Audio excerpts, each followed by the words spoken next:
I'm Matthew Plummer-Fernandez. I'm a designer and technologist, and we're in my home studio. All my work feels like prototypes. There's some sort of prototype of a future yet to come. The project Digital Natives was a long study of making my own software, and this particular set of objects I made were scans of everyday objects such as detergent bottles that once they were processed by my software, they came out as these kind of contorted objects, very primitive in shape, so bowls and vases and cups. So these would have started out as completely different objects. I think this was a spray can, and this was a lampshade that was shaped like a dolphin. But by the time it's been scanned and then processed through different algorithms that crop it and distort it and change the color of it, they become new forms in their own right. You immediately feel that juxtaposition of the digital and the real. Another project I've been working on is called Unique Visitors. It's a software system that generates faces using face detection software as a feedback to assess whether the objects it's creating looks like a face. Essentially, these objects would become quite primitive forms that kind of remind us of our own origins of artifacts and face-like sculptures.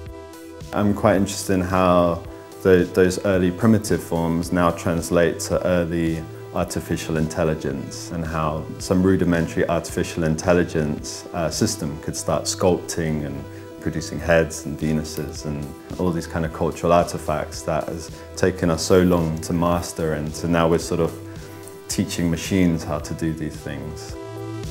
For Dezeen and MINI Frontiers, I'm exploring our new relationships with autonomous vehicles, how we would be able to embody the software system as some sort of artefact that you'd have on your dashboard that you'd communicate with, or you felt like it was communicating with you.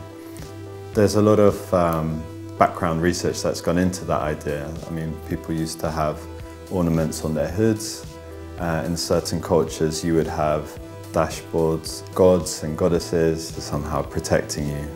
And then there's the kind of Western bobbleheads, which is anything from a Hawaiian dancer to Star Wars action figures with enlarged heads. So these avatars would have a personal relationship with the driver. They would be something that you'd purchase as a product or as a service, but then as you develop a relationship with this avatar, it would learn your preferences, how you behave as a driver, where you normally drive to, your body dimensions, what sort of people get into the car with you.